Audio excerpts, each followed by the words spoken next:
All right, let's go. So day number 49, as you can see, let me actually show you here. Yesterday was day number 48. So we're almost close to ending this series. Also because I think it's time to talk about other things. Honestly, paid ads can work, but recently I've had multiple other channels working slightly better for actually getting in contact with qualified leads. And I think this actually applies really well when you work in the higher ticket area, meaning I would say 1.5 2k at least. And let me actually tell you today about a 3k close deal that I just had a couple of hours ago. So basically, there's an eCom client that was searching for a new email agency. And although, as you might know, my specialty is actually paid ads, the fact is that email is actually much easier. And this is where it actually helps when you have knowledge from the paid ad side and then also offer email marketing as an additional service. Of course, this means that you will also need to create multiple systems, processes, so it's not as easy. And basically, you're not making your life easy if you try to offer multiple services. But I would say email, especially if you know paid ads, is slightly easier to do. But of course, even here, there are so many other things you can focus on. So that's why offering a good service all the time, the best service that you can, is a priority. And this is also a factor of how much time you invest. And that's one of the reasons why I was able, I would say, to close this deal. Of course, right time, right place, and so on, right? Like you actually need to start conversation with someone, actually show some competence, but then also trying to give a glimpse of what you will offer. And in most cases, what you can show is actually that effort.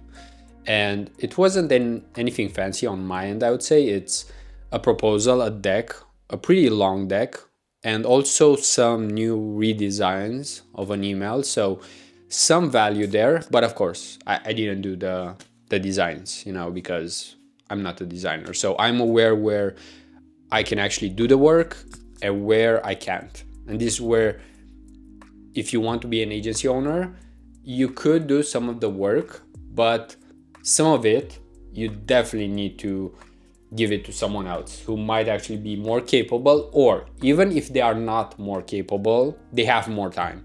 And just to let you know, for example, today I woke up really late. I think I slept 9 or 10 hours, and that was just because if you actually see my body right now, it has slightly more mass, and that's because I've been lifting slightly more recently. I've been eating a little bit more, so the body is just more stressed overall, right? Meaning that when you lift, you put additional stress on your body. Then if you drink energy drinks, and if you also work, and if you add all of them, you just fill your cup with slightly too much, we can call it stress, right? They are stressors. And the more you add, the more recovery the body needs. So the problem is that you'll have less time in the future. Basically, if you put too much stress right now, right, you're kind of burning out slowly. So that's why it has to be a balance. That's why even right now I'm paying a lot of attention to how many minutes we've been filming for, just because I need to film this in around 15 minutes max. Then drink a protein shake, talk with the team, then prepare an audit. So the calendar is pretty packed right now, but that's also because it's a Tuesday and things are moving, right? So this is where you actually need to have things already moving in your life, because you're forced to actually do things. And in most cases, if we are not forced to do something, we just won't do it, right? Let's say you might have a motivation here and there, but still, it has to be to some extent a real pain or a real drive, right? And sometimes if you can't create that drive in yourself, you just need to get in contact with other people. For example, right now I know that I have a team, so of course I have higher responsibility, just like when you have a kid. If you have a kid, you'll take on more responsibility. I mean, it's by default. That baby is already more responsibility, right? And then you need to make sure that you feed them, that they are sleeping well, that if they have any kind of health issue, you go to the doctor, right? So it's the same in life. And of course, I don't want to make it way too complex, because we also don't want to feel at any point that we have way too much on our plate, right? So that's why it's ideal to prepare in advance. For example, yeah, even if I woke up later, I just skipped 1 hour of YouTube, or I'll skip 1 hour of looking at Reels or TikTok, right? Because in most cases, most of us actually do have enough free time. So even when you close deals, it's because you actually invested time. Because even for this deal, I probably invested maybe 20 hours, maybe 30 hours, right? So, without even being paid yet, right? But then if you get that recurring deal, which let's say is 3K, and you annualize it over a year, it can become 12K, 36K, right? So it's a higher deal. And basically with that amount, you can spend it on marketing, so you can get clients easier in the future. You can spend it on other people that can actually help you, and you also give them a reason to work, maybe even a healthy environment or so on, right? So there are so many things that you can do if you put in time, work, and just offer value into the world.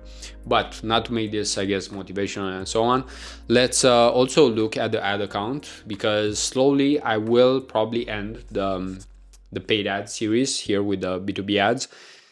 I think I've tested quite a few things, and there are enough learnings. I guess maybe tomorrow I could make some kind of recap in terms of everything that has happened. But right now they're still running, they're still sending to the website. Actually, today I've seen quite a couple of submissions for the case study I have on the website. But honestly, I think it's just bots. And if you actually look into it, you'll see that the internet has way too many bots at this time. But that's part of the game. That's how you kind of create some engagement, by having bots, I guess. Don't ask me, because I'm not the one who decides how many bots Meta has or Twitter, and we don't know if it's helpful or not, right? I haven't dig deep into this. I'm not an expert at this, so I won't talk on something that I don't have a strong opinion on. So with that being said, let's switch the camera and let's look at the ad account. All right, so now that we're back, first let's look here in the spreadsheet. And one thing I wanted to show you is that yesterday we had very high CPM. So $86 for the CPM for this campaign. So this one is actually sending to the website. So you would expect to have a higher CPM when you are sending to the website. The thing is that even today, if we look at it, so it already spent around $10. It might spend slightly more, but the CPM is 121. So as you can see, much higher, I would say, quality, and number of impression will go down just because you have to pay more. So what I think is happening here right now might be the fact that Meta understood that I'm going after a higher quality audience. The pixel might be, I would say, seasoned enough to actually understand that maybe these clicks, you can see here 7-8 clicks, $1 cost per click, maybe they weren't the most qualified, right? So right now I think it's going after higher value audience, and that does mean a higher CPM. So it doesn't matter, honestly, because one good click is more important than how many did we have here, than 106 clicks, you can see here at the bottom right. So overall, I would say some interesting learnings. As you can see, I've tested quite a few things here in the past almost 50 days here. So quite a few tests, and we'll have a couple of things to go over when we do the recap. Maybe we'll do it in 2 days. Maybe tomorrow is the last day when we run ads. And then overall, we can have a look since 1st of January and try to understand what has happened here in the account. So that's pretty much it in terms of the updates. And let me switch the camera so we can talk face to face again. All right, so now that we're back, let's end this day's video with a few final thoughts. So I didn't want to share that today I did close a lead. It wasn't from paid ads, and this is why it's actually ideal to test multiple things, because in the past month or so, right now we are February, let me see,